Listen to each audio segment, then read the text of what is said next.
aku ralila pisah marang sliramu merga omongan dadi salah paham. Janjiku tak patenke ing jero raga iki supaya tansah kelingan sliramu. Wong lanang liyane ra bakal iso ganteni jenengmu tak ukir sajroning ati.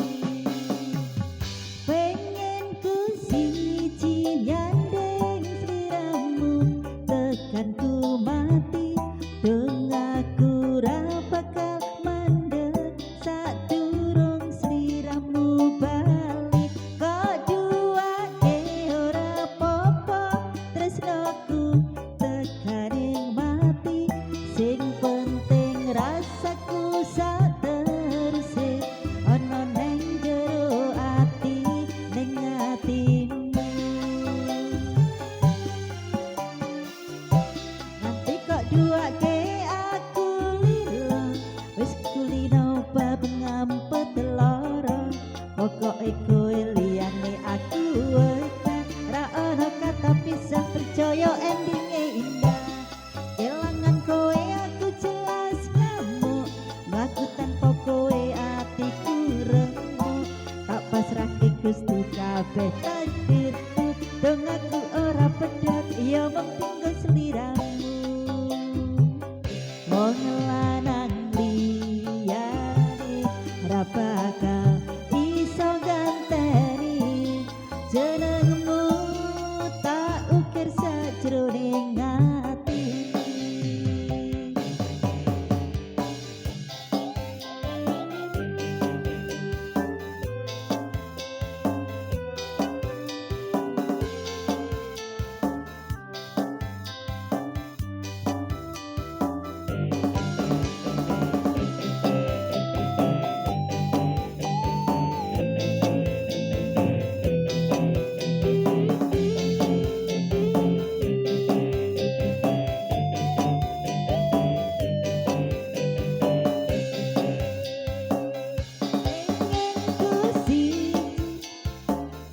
Ra bakal iso ganteni jenengmu tak ukir sajroning ati. Pengen ku siji nyandeng sliramu tekan ku mati dong aku ra bakal mandeg sadurung sliramu bali. Kok duake ora popo tresnoku tekaning mati sing penting rasaku sateruse ana neng jero ati ning atimu.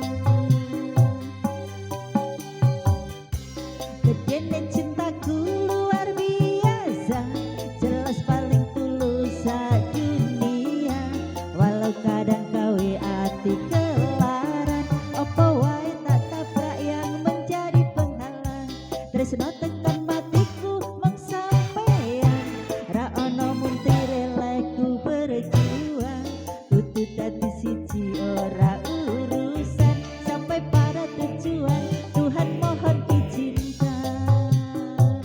Wong